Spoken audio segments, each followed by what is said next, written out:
What matters most is how well you walk through the fire. It is easy to be happy, to be motivated, to be content, to be inspired when the times are good, when things are going your way. You're filled with adrenaline and motivation. But what matters the most is when you walk through the fire.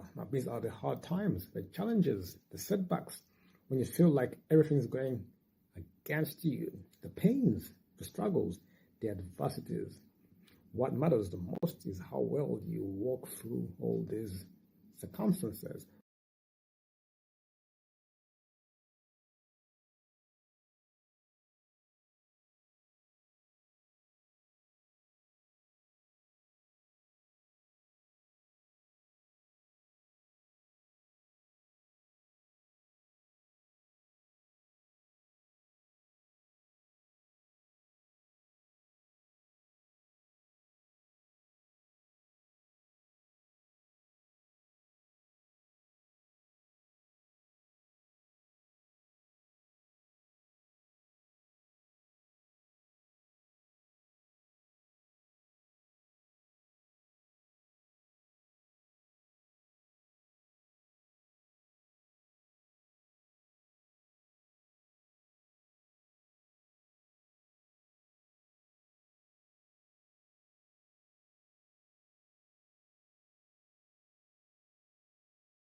I know it's hard to tell, but I am actually in what is left of the town center. This used to be the Wajima Morning Market, an area famous for traditional Japanese crafts, and it would normally be bustling. Shops would be open, but look at it now. When the earthquake hit, a fire erupted and it engulfed every part of this area.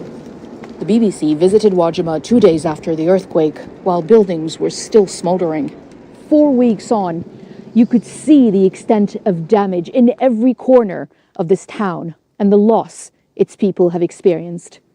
This was a residential street in Wajima, and now it's turned into a wasteland. And if you look around, you could see signs of everyday life, like that toy in the middle of the rubble, or the books. When the earthquake hit on New Year's Day, many families were gathered in their homes celebrating, and within minutes, this is what their houses have turned into, and they had to run for cover. Many have been telling me they've been without running water now for a month. Aid has been coming in, but it has been slow because of how remote this area is and because of the level of devastation. Some people have tried to gain access to their homes, but for people in this street, it's almost impossible. We've been given access to this house, and I want to show you the extent of damage some of the buildings have suffered. If you come with me here, this is Kirimoto-san's home. Kirimoto-san, ohayou gozaimasu, arigatou gozaimasu. Kirimoto-san is looking around, trying to salvage any of his family's belongings. This is what used to be the living room. And if you look around, I just want to show you over here, the ceiling, the way that it's collapsed. And look at that column just here. Look at the way it's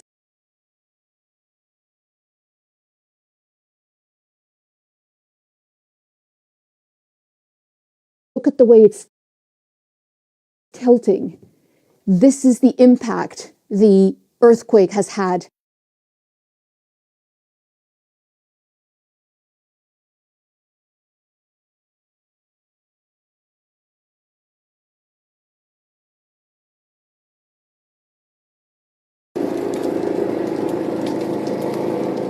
We finally arrived in the town of Wajima, and this is close to the epicenter, and it is by far the most destruction we've seen. A fire broke out here during the earthquake, and it spread to the houses and the stalls. This used to be an old marketplace, and the people in the town have told us that the flames could be seen from all around. You can see that much of the area is still smoking. Walking around the side streets, and so many of the old wooden homes have completely collapsed, but most people have now left this town. They took those very early warnings to flee for higher ground because of the tsunami that was forecast, and they haven't been able to return either because their homes have been destroyed or they are structurally unsafe. But people are returning here to search for their relatives who they think might still be trapped under the rubble. These search dogs only arrived here this morning. There has been a huge delay in searching for survivors, and the teams are now going one by one to each of these collapsed wooden houses to search for them. But they don't know if anyone is inside here. Their searches aren't based on any information they've told us.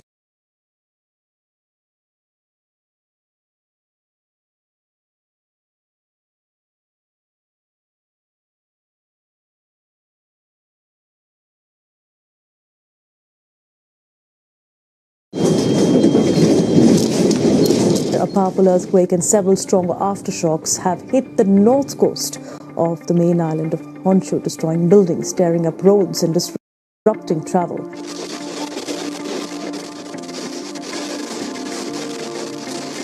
A major tsunami warning has been downgraded, but people along the coast of central Japan have been urged to stay on higher ground. 沿岸部の方は直ちに広大など安全な場所へ避難してください。気象庁 Japan's meteorological agency says the quake had a magnitude of 7.6. It struck just after 4 p.m. local time, with its epicenter in the Ishikawa region. Following the earthquake, a huge fire broke out in one of the affected areas. South and North Korea and Russia also put out tsunami warnings earlier.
Now, on the latest projections, the latest official projections, debt is rising. Let's just be quite clear. Debt goes up over the next few years. It's higher in 4 years than it is now.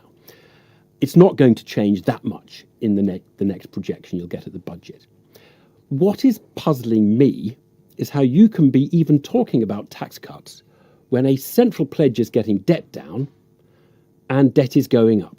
So the central pledge is one of our fiscal rules, which is that debt needs to be falling over the 5-year fiscal forecast as a percentage of GDP, which it is. No, it's higher in 5 years than now.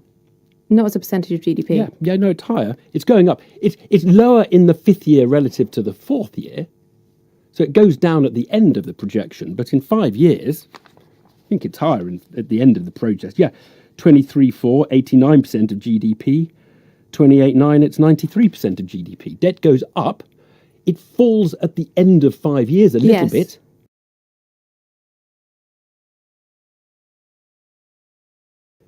But that doesn't mean debt is coming down. That means debt is going up. It's higher. It's higher in 5 years than now. It's falling as a percentage of GDP. It's higher as a percentage of GDP. I'm not sure. I think. Well, this is really basic. I'm looking at the latest OBR table.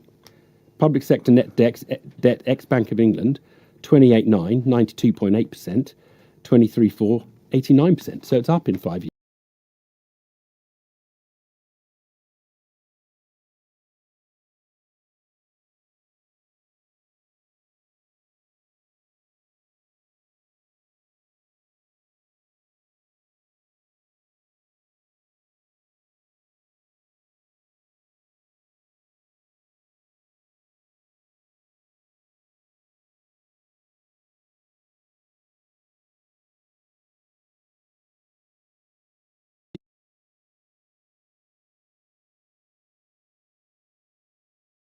Since we announced the Green Prosperity Plan, we've made a number of very important commitments, like green steel, so we can continue to make steel in this country, gigafactories, so we can do the next generation of cars, a national wealth fund, so that we can have investment coming in for the jobs of the future, and GB Energy, which will be a publicly owned company, so that where we invest in energy in this country, we get the yield back for taxpayers.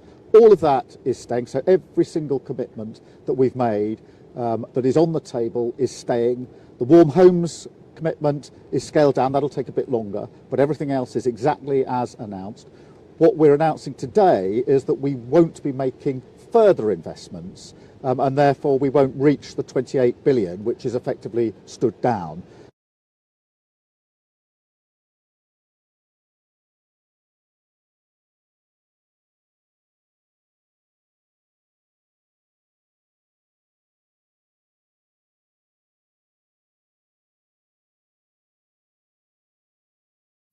Well, like everyone, I was completely shocked by Brianna's case. To have your child taken from you in such awful circumstances is almost impossible to come to terms with. And for Brianna's mum to talk with such empathy and compassion about that, I thought was inspiring, and it showed the very best of humanity. I have nothing but the most heartfelt sympathy for her entire family and friends. But to use that tragedy to detract from the very separate and clear point I was making about Keir Starmer's proven track record of multiple U-turns on major policies because he doesn't have a plan, I think is both sad and wrong, and it demonstrates the worst of politics. The father has demanded an apology from you, so will you honour that? If you look at what I said, I was very clear talking about Keir Starmer's proven track record of U-turns on major policies because he doesn't have a plan.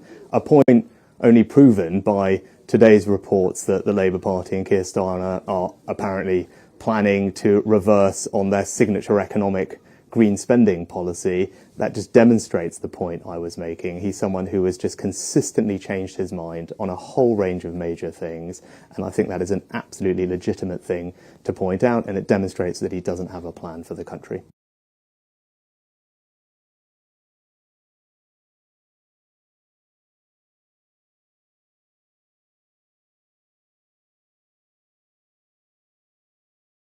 I think this is a nonsense story.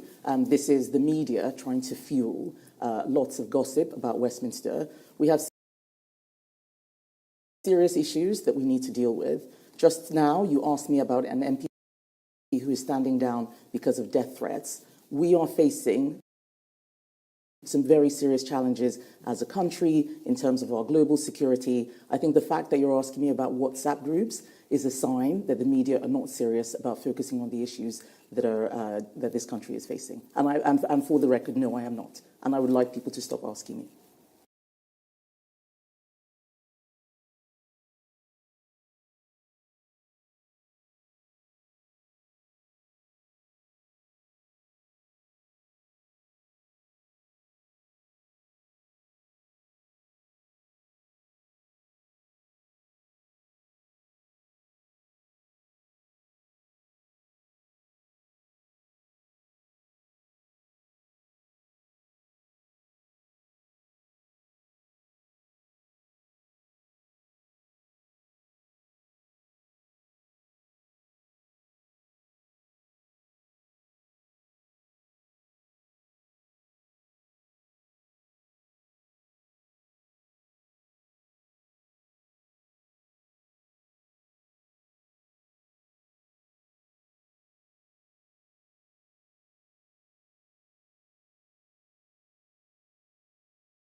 My complete name is Peggy Anna Danielle Zazia Luna Freeman. What sort of racial mixture do all those names come from?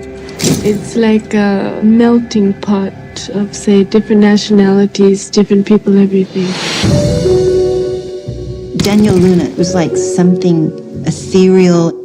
If she walked into this room, the whole place would just float. I think some people thought that she was from another planet. She did not look like any human being I had ever seen or met. They always said to her, "Where are you from?" And she'd always say, "My name is Luna. I'm from the moon."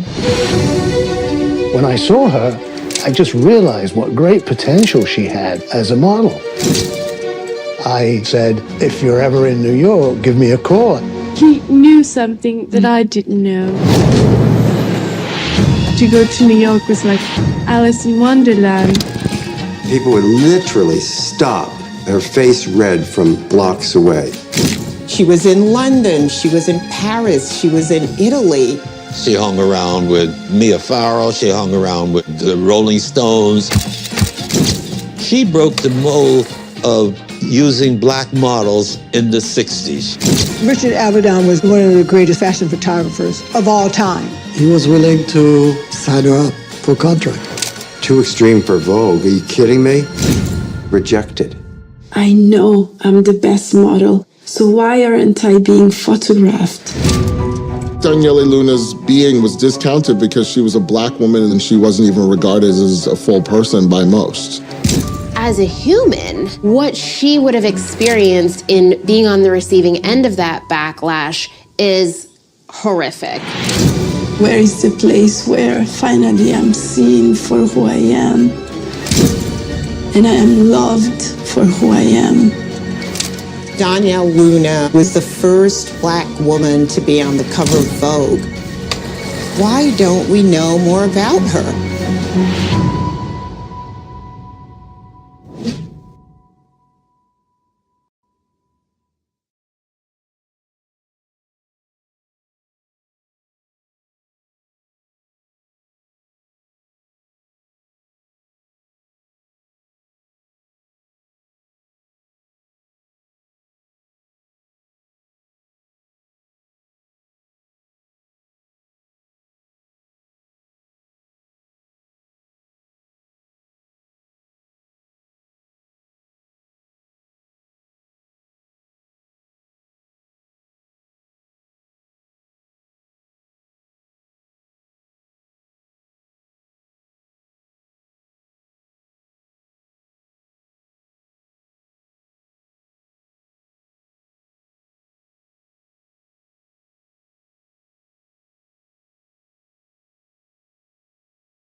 That leads to frustration, and often that's directed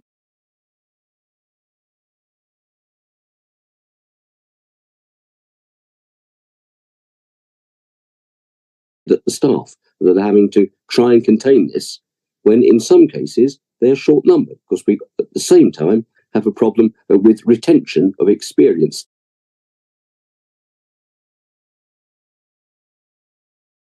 staff. The Ministry of Justice say the overall level of assaults is still 10% lower than before the pandemic, but violence is never tolerated, so they've increased the maximum penalty for assaulting prison officers and invested £100 million on tough new security measures. But for Martin, it's just not enough. It's a job I absolutely loved doing, I really did, but I would never go back. I've had to resign, because I just don't feel safe on a landing anymore. Go on then. Go. Until that changes, the cycle of overcrowding, understaffing and violence looks set to continue. Amanda Akas, Sky News. Well, if you've been affected by anything in that report, you can contact the Samaritans. They're on 116123, or you can email them, joe@samaritans.org. Now for a quick check-in with the weather. Warm memories wherever you go. The weather, sponsored by Qatar Airways.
kenn duñu ci delloo tey guumu njaam gi day dagg par la force Macky Sall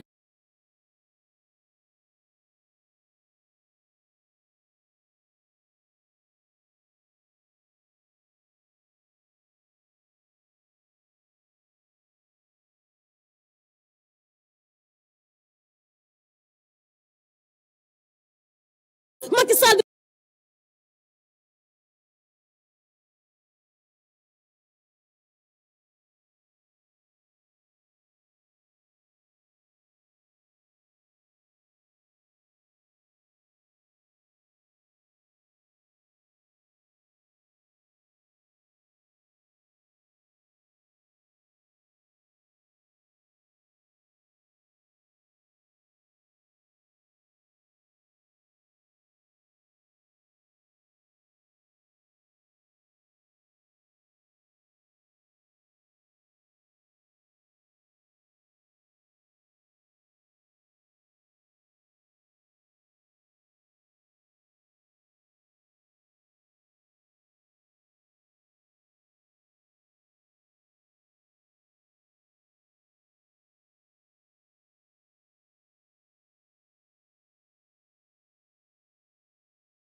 As you know, all month we will be dedicating a portion of our show to honor the amazing Black inventors that have shaped the world.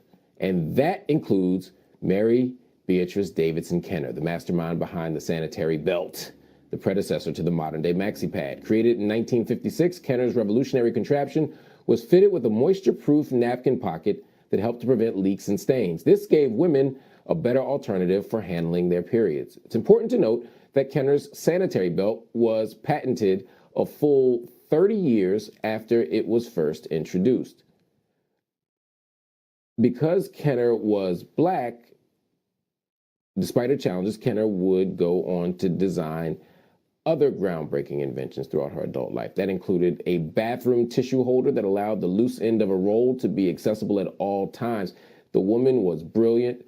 The woman was amazing. Mary Beatrice Davidson Kenner, we honor you. We remember you. And we thank you.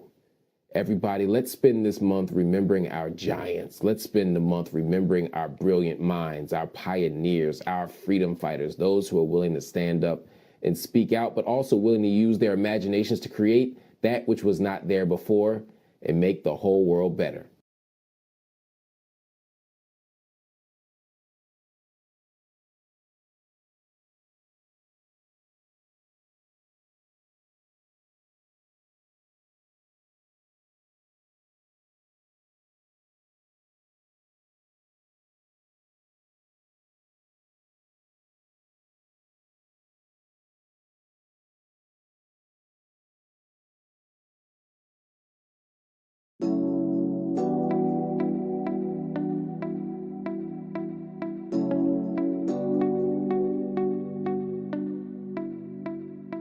Hey, this is Lori Lakin Hutcherson, founder and editor-in-chief of GoodBlackNews.org, here to share with you a daily drop of Good Black News for Wednesday, February 9th, 2022, based on the A Year of Good Black News page-a-day calendar published by Workman Publishing.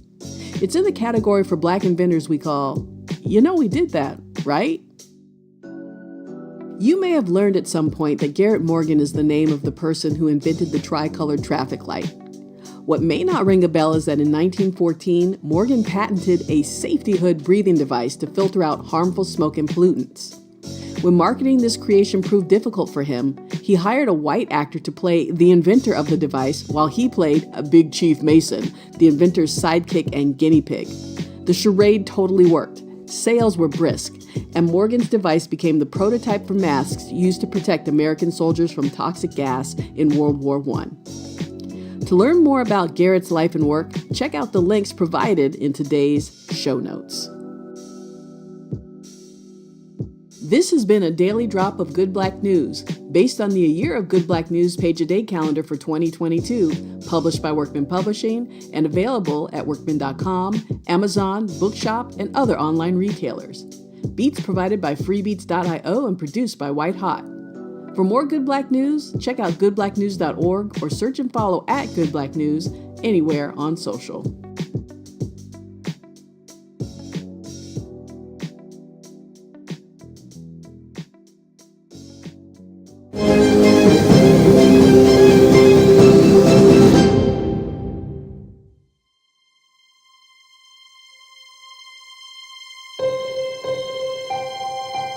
A dream feels like a big, faraway goal that's going to be difficult to achieve and something that you might achieve much later in life. But in reality, what a dream is, or a dream realized is just putting one foot in front of the other on a daily basis. And if you put enough of those footprints together, eventually they become a path towards your dreams. My name is Jessica Watkins, and my fellow astronauts would describe me as a rock nerd, endearingly, as what I tell myself at least. One of the things that I enjoy the most about geology intellectually is you kind of function as a detective. You're looking at different puzzle pieces, all kind of in different places, and you're trying to bring those puzzle pieces together to get a full story, a full history of what has happened in a particular place. For me, as somebody who was really interested in the planets, geology provided a means for me to study the surface of another planet, and particularly look at Mars, which was my passion, was just super exciting to me. In college, I was lucky enough to get the opportunity to learn to play rugby.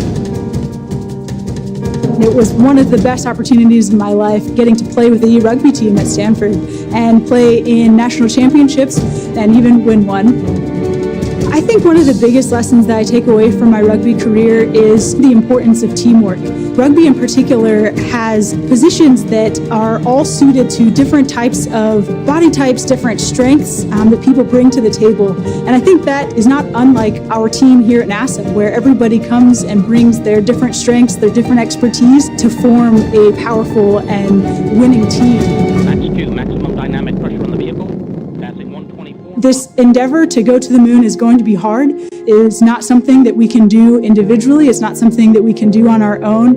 And I think especially in these times, it's really important for us to recognize how much we need each other and the importance of coming together for one goal. And I think that going back to the moon really embodies that. This is Mission Control Houston. We are now processing telemetry from the Orion spacecraft. If you enjoyed this video and would like to see more NASA content, be sure to like, comment, and subscribe on our channel.